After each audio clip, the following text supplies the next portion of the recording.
ಗ್ಯಾರಂಟಿಗಳು ಬಿಟ್ಟು ಒಂದೇ ಒಂದು ಅಭಿವೃದ್ಧಿ ಕಾರ್ಯವನ್ನ ರಾಜ್ಯದಲ್ಲಿ ಮಾಡಿಲ್ಲ. ಪ್ರತಿ ದಿನಕ್ಕೊಂದು ಹಗರಣಗಳಲ್ಲಿ ಇವರು ಸಿಲುಕಿ ಕುಳಿತಿದ್ದಾರೆ. ನಾವು ಕೂಡ ಬೇರೆ ವಿಚಾರವನ್ನು ಕಾನ್ಸಂಟ್ರೇಟ್ ಮಾಡಲಿಕ್ಕೆ ಆಗ್ತಿಲ್ಲ. ಯಾಕೆಂದರೆ ಪ್ರತಿದಿನ ಒಂದು ಹಗರಣ ಈಚೆ ಬಂದರೆ ಅದರ ವಿರುದ್ಧ ಹೋರಾಟ ಮಾಡೋದೇ ನಮ್ಮ ಕೆಲಸ ಆಗೋಗಿದೆ. ಯಾವತ್ತು ಅವರು ಇದಕ್ಕೆ ತಡೆ ಒಡ್ಡುತ್ತಾರೋ ನಮಗೂ ಗೊತ್ತಿಲ್ಲ. ಪರಿಸ್ಥಿತಿ ಇವತ್ತೇನಾಗಿದೆ ಅಂತಂದರೆ, ಸರಿಯಾಗಿ 18 ತಿಂಗಳಾಯಿತು ಸರ್ಕಾರ ಅಧಿಕಾರಕ್ಕೆ ಬಂದು. ಸುಮಾರು 18 SITಗಳು, CODಗಳು ಮತ್ತು ಆಯೋಗಗಳನ್ನು ನೇಮಕ ಮಾಡಾಗಿದೆ. ಸುಮಾರು 18, ಅಲ್ಲಿಗೆ ತಿಂಗಳಿಗೆ ಒಂದು. ಈ ಪರಿಸ್ಥಿತಿ ಸರ್ಕಾರದಲ್ಲಿ ಇರೋದ್ರಿಂದ ಈ ಸರ್ಕಾರ ಜನಪರವಾಗಿ ಇರಲಿಕ್ಕೆ ಸಾಧ್ಯ ಇಲ್ಲ. ಯಾಕೆ ಅಂತಂದರೆ, ತಮ್ಮ ಉಳುಕುಗಳನ್ನು ಮಾಡಿದ ಒಂದು ತಪ್ಪನ್ನು ಮುಚ್ಚಲಿಕ್ಕೆ 10 ತಪ್ಪುಗಳನ್ನು ಮಾಡ್ತಾ ಹೋಗ್ತಿದೆ. ಮುಖ್ಯಮಂತ್ರಿಗಳು ಯಾವತ್ತೋ ರಾಜೀನಾಮೆ ಕೊಡಬೇಕಾಗಿತ್ತು. ನಿದರ್ಶನ ನಾನೇ ಹೇಳ್ತೇನೆ. ವಾಲ್ಮೀಕಿ ಹಗರಣ ಬಂತು. ವಾಲ್ಮೀಕಿ ಹಗರಣ ಬರ್ತಿದ್ದಂಗೆ ನಾಗೇಂದ್ರ ಅವರ ತಲದಂಡ ಆಗೋಯ್ತು. SIT ನೇಮಕ ಆಯಿತು. ಅವರ ಹೆಸರೇ ಪ್ರಸ್ತಾಪ ಆಗಲಿಲ್ಲ. ಆದರೆ ಅವರನ್ನು ರಾಜೀನಾಮೆ ಕೊಡಿಸಿ ಕಳಿಸಿದ್ರಿ. ಮುಖ್ಯಮಂತ್ರಿಗಳ ಮೇಲೆ ಅದೇ ರೀತಿ ಆಪಾದನೆ ಬಂತು. ಸೈಟ್ಗಳನ್ನು ವಾಪಸ್ ಕೊಟ್ಟರೆ ಹೊರತು ರಾಜೀನಾಮೆ ಕೊಡಲಿಲ್ಲ. ಪ್ರಿಯಾಂಕಾ ಖರ್ಗೆ ಅವರ ಮೇಲೆ ಅದೇ ರೀತಿ ಆಪಾದನೆ ಬಂತು. ಅವರು ಜಮೀನು ವಾಪಸ್ ಕೊಟ್ಟಿಸಿದ್ರೆ ಹೊರತು ಅವರ ರಾಜೀನಾಮೆ ಆಗಲಿಲ್ಲ. ಅಂದರೆ ಒಂದು ಅಘೋಷಿತವಾದ ಕಾನೂನನ್ನು ಜಾರಿ ಮಾಡ್ಕೊಂಡಿದೆ ಈ ಸರ್ಕಾರ. ಅದೇನು ಅಂತಂದರೆ, ನೀವು ಎಷ್ಟು ಬೇಕಾದರೂ ಕದ್ದು ಬಿಡಿ, ಸಿಕ್ಕಾಕೊಂಡ ಮೇಲೆ ಜನ ಯಾರಾದರೂ ಪ್ರಶ್ನೆ ಮಾಡಿಬಿಟ್ರೆ ಆ ಮಾಲು ವಾಪಸ್ ಕೊಟ್ಬಿಡ್ರಿ, ನೀವು ಅಪರಾಧಿಗಳಲ್ಲ. ಇಂಥ ಅಘೋಷಿತವಾದ ಒಂದು ಕಾನೂನನ್ನು ಜಾರಿ ಮಾಡ್ಕೊಂಡ ರೀತಿಯಲ್ಲಿ ಇದೆ. ಇದು ಕಾನೂನು ಬಾಹಿರ, ಸಂವಿಧಾನಕ್ಕೆ ಎಸಗುವ ಅಪಚಾರ ಅಂತೇಳಿ ನಾನು ಹೇಳಲಿಕ್ಕೆ ಬಯಸ್ತೇನೆ. ವಿಶೇಷವಾಗಿ ಇತ್ತೀಚೆಗೆ ನೋಡ್ತಿದ್ದೀರಿ 2-3 ದಿವಸಗಳಿಂದ ಬಡವರ BPL KG ಕೊಡ್ತೀವಿ ಅಂತಂದ್ರು ಕೊಡೋಕ್ಕಾಗಿಲ್ಲ. 5 kg ಮೋದಿ ಅವರು ಕೊಡೋದೇ ಸೇರ್ತಾರೆ ಇದುವರೆಗೆ. ಇನ್ನು 5 kg ಕೊಡಬೇಕಾಗಿತ್ತು. ಅದು ಏನೋ 32-33 ರೂಪಾಯಿ ಲೆಕ್ಕ ಮಾಡಿ 270 ರೂಪಾಯಿ ಕೊಡ್ತೀವಿ. ಈಗ 4 ತಿಂಗಳಿಂದ ದುಡ್ಡು ಬಂದಿಲ್ಲ ಯಾರಿಗೂ. ಯಾಕೆಂದ್ರೆ ಸರ್ವರ್ ಡೌನ್ ಅಂತೆ. 4 ತಿಂಗಳನ್ನು ಸರ್ವರ್ ಡೌನಾ? ನನಗನ್ಸಿರೋದು ಅದು ಆನ್ಲೈನಿಗೆ ಸರ್ವರ್ ಡೌನ್ ಆಗಿಲ್ಲ, ಸರ್ಕಾರಕ್ಕೆ ಸರ್ವರ್ ಡೌನ್ ಆಗಿಬಿಟ್ಟಿದೆ. ಅಲ್ಲ, ಗೃಹಲಕ್ಷ್ಮಿ ಕೂಡ ಅದೇ ತರ ಇದು ನೋಡ್ಕೊಂಡು ಮಾಡ್ತೀನಿ ಅಂತ ಸಚಿವ. ಈಗ ಈ ಕಾರ್ಡ್ಗಳು ಹೋಗ್ಬಿಟ್ರೆ ಅನೇಕ ಕಾರ್ಡ್ಗಳು ಹೊಟ್ಟತಾವೆ. ಈಗ ಅದು ರೆಕ್ಟಿಫೈ ಆಗೋವರೆಗೆ 2,000 ರೂಪಾಯಿನೂ ಆ ಹೆಣ್ಮಕ್ಳಿಗೆ ಬರಲ್ಲ. ಅವ್ರು ಹೇಳಿದ್ದಾರೆ. ಇವತ್ತು ಬೇರೆ ಪತ್ರಿಕೆಗಳಲ್ಲಿದೆ ಇಂಥ ಕಾರಣಗಳಿಗೆ ಅವ್ರಿಗೆ ಬರೋದಿಲ್ಲ ಅಂತ. ಆದ್ರೆ ನೀವು ಭಯ ಬಿಡಬೇಡ್ರಿ, ಬರ್ತದೆ ಅಂತ ಇವರು ಒಂದೇ ಮಾತಿನಲ್ಲಿ ಹೇಳ್ತಾರೆ. ಸರ್ಕಾರ ಹತ್ರ ಹಣ ಇಲ್ಲದಕ್ಕೆ ಇದೆಲ್ಲ ಆಟ. ಹೌದು. ಆಮೇಲೆ ಸರ್ ಏನೋ ಕ್ಯಾಂಪ್ ಮಾಡಿದ್ರೆ ಬರೀ not only to take from the ration, ಬೇರೆ ಅದರ್ ಪರ್ಪಸ್ಗೂ ಉಪಯೋಗ ಸರ್. ಈಗ ಯಾವುದೇ ಕಾರಣಕ್ಕೆ ನಾವು ಬೆಲೆ ಏರಿಸಲ್ಲ. ಈಗ ನೀರಿನ ಮೇಲೆ ದರ ಏರಿಸಿ ಆಗುತ್ತೆ. ಹಾಸ್ಪಿಟ್ಲ್ಗಳಲ್ಲಿ 15-20% ನಿನ್ನೆಯಿಂದ ಸ್ಟಾರ್ಟ್ ಆಗಿದೆ.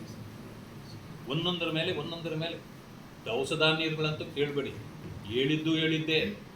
ಆದರೆ ಇವತ್ತಿನ ಪರಿಸ್ಥಿತಿ ಏನಾಗಿದೆ, ಎಲ್ಲದರ ಮೇಲೂ ಏರಿಕೆ ಆಗಿದೆ. ಜನನು ಏನು ಗೊತ್ತಾ, ಅಯ್ಯೋ ಇದು ಮಾಮೂಲಿ ಬಿಡಪ್ಪ, ಇವ್ರು ಹಿಂಗೆ ಮಾಡ್ತಾರೆ ಅಂತ ಅವರು ಅಡ್ಜಸ್ಟ್ ಆಗಿಬಿಡ್ತಾವ್ರೆ ಜನ.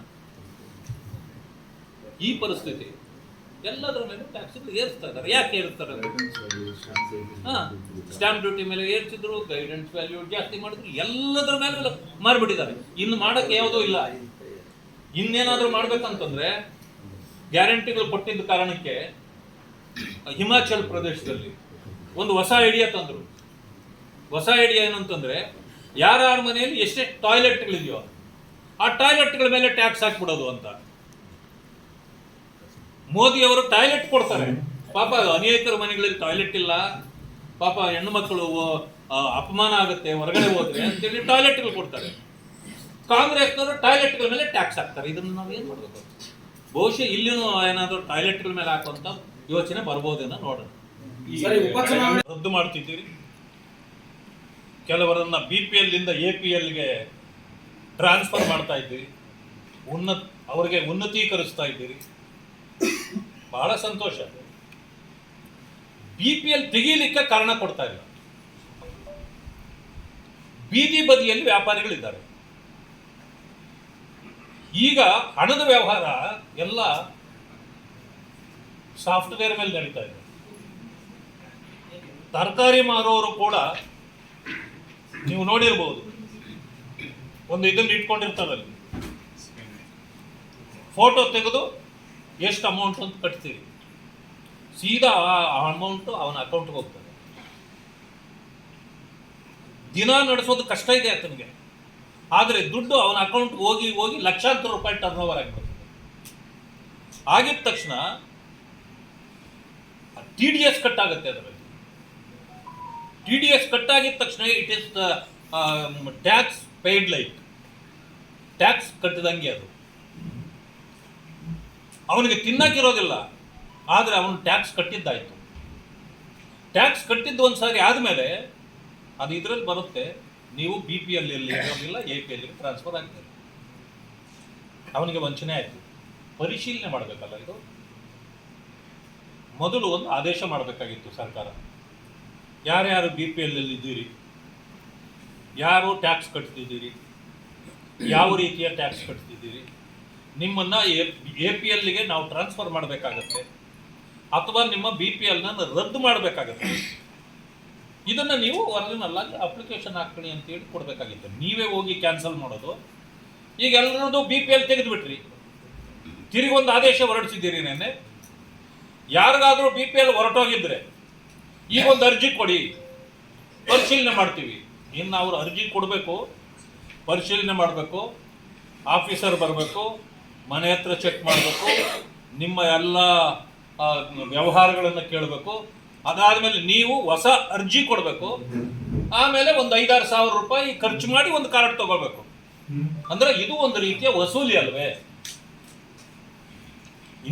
ಇಷ್ಟು ತೊಂದರೆಯನ್ನು ಜನರಿಗೆ ಕೊಡಬಾರ್ದಾಗಿತ್ತು. ಯಾಕೆಂದ್ರೆ ಇದು ಹಿಂದಿನ ಕಾಲ ಅಲ್ಲ, ಇವತ್ತೆಲ್ಲ ಆನ್ಲೈನಲ್ಲಿ ನಡೆಯತಕ್ಕಂಥ ವ್ಯವಹಾರಗಳಿದೆ. ಇದು ಈ ಸರ್ಕಾರಕ್ಕೆ ಜನರನ್ನ ತೊಂದರೆಗೆ ಸಿಕ್ಕಿಸ್ತಕ್ಕಂಥ ಯೋಚನೆಗಳೇ ಬರ್ತವೆ ಹೊರತು ಆ ಪರಿಹಾರಗಳನ್ನು ಕಂಡು ಹಿಡಿತಕ್ಕಂಥದ್ದನ್ನು ಮಾಡ್ತಾ ಇಲ್ಲ. ಆದ್ದರಿಂದ ವಿಶೇಷ ಗಮನವನ್ನು ಈ BPL APL ಕಾರ್ಡ್ಗಳಿಗೆ ಕೊಡಬೇಕು. ನಾನು ಹೇಳ್ತಕ್ಕಂಥದ್ದು, ನೀವು BPLನಿಂದ APLಗೆ ಟ್ರಾನ್ಸ್ಫರ್ ಮಾಡಿ, ನಮ್ಗೆ ಚಿಂತೆ ಇಲ್ಲ. ಯಾವಾಗ APLಗೆ ಸರ್ಕಾರ ಅದು ಏನು ಬೇಕಾದ್ರೂ ಮಾಡ್ಕೊಳ್ಳಿ. We are very much thankful to Mr. Zamir Ahmad. ನಾವು ಬಹಳ ಅವರನ್ನು ಗೌರವಿಸಬೇಕು. ಯಾಕೆ ಅಂತಂದ್ರೆ ಅವರು ದೇಶಕ್ಕೆ ಮಾದರಿಯಾಗಿರ್ತಕ್ಕಂಥ ಮಂತ್ರಿ. ಇವತ್ತು ಮಲಗಿದ್ದ ಹಿಂದೂಗಳನ್ನ ಎಚ್ಚರಿಸುವ ಕೆಲಸವನ್ನು ಅವರು ಮಾಡಿದ್ರಿಂದ ಅವರಿಗೆ ಧನ್ಯವಾದಗಳನ್ನು ತಿಳಿಸಬೇಕು. ಒಂದೊಂದು ಸಾರಿ ಪ್ರಕೃತಿಯಲ್ಲಿ ನಾವು ರಾಮಾಯಣ ಮಹಾಭಾರತದಿಂದ ಹಿಡಿದು ಇವತ್ತಿನವರೆಗೂ ನೋಡಿದ್ರೆ ಎಲ್ಲಿಯೋ ನಾವು ಎಲ್ಲೆ ಮೀರಿ ಹೋಗ್ತಕ್ಕಂಥ ಸಂದರ್ಭದಲ್ಲಿ ಪ್ರಕೃತಿ ಯಾರನ್ನೋ ಒಬ್ಬರನ್ನ ಸೃಷ್ಟಿ ಮಾಡಿ ನಮ್ಮ ಮಧ್ಯದಲ್ಲಿ ಕಳಿಸ್ತಾರೆ, ಎಚ್ಚರಿಸಲಿಕ್ಕೆ, ಸರಿದಾರಿಗೆ ತರಲಿಕ್ಕೆ. ಹಾಗೆ ಈಗ ನನಗೆ ಅನಿಸಿರ್ತಕ್ಕಂಥದ್ದು ಇದು ದೈವ ಸಂಕಲ್ಪ. ಜಮೀರ್ ಅಹ್ಮದ್ ಅಂತವರೊಬ್ಬರನ್ನ ಭಗವಂತ ಕಳಿಸಿ ಏನು ಮುಂದೆ ಆಗಬಾರದ ಅನಾಹುತಗಳಿದೆಯೋ ಅಂಥದ್ದನ್ನು ತಪ್ಪಿಸ್ಲಿಕ್ಕೆ ನಮ್ಮೆಲ್ಲರನ್ನೂ ಎಚ್ಚರಿಸಿ ಆಗಿರ್ತಕ್ಕಂಥ ದೋಷಗಳನ್ನು ಸರಿಪಡಿಸ್ತಕ್ಕಂಥ ಕೆಲಸವನ್ನು ಅವರ ಮೂಲಕ ಮಾಡ್ತಿದ್ದಾರೆ ಅಂತಕ್ಕಂಥ ಒಂದು ಇದನ್ನು ನಾನು ವ್ಯಕ್ತಪಡಿಸಲಿಕ್ಕೆ ಬಯಸ್ತೇನೆ.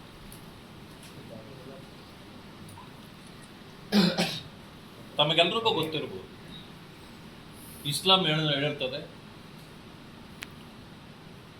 ಅನ್ಯ ಧರ್ಮೀಯರಿಂದ ಏನೇ ಕೊಡುಗೆ ಆಗಿರ್ಬೋದು ಅಥವಾ ಭಿಕ್ಷೆ ಆಗಿರ್ಬೋದು ಪಡೀತಕ್ಕಂಥದ್ದಲ್ಲ ಅಂತ ಇಸ್ಲಾಂ ಹೇಳುತ್ತೆ. ಯಾಕೆ ಹೇಳ್ತದೆ ಅಂತಂದ್ರೆ,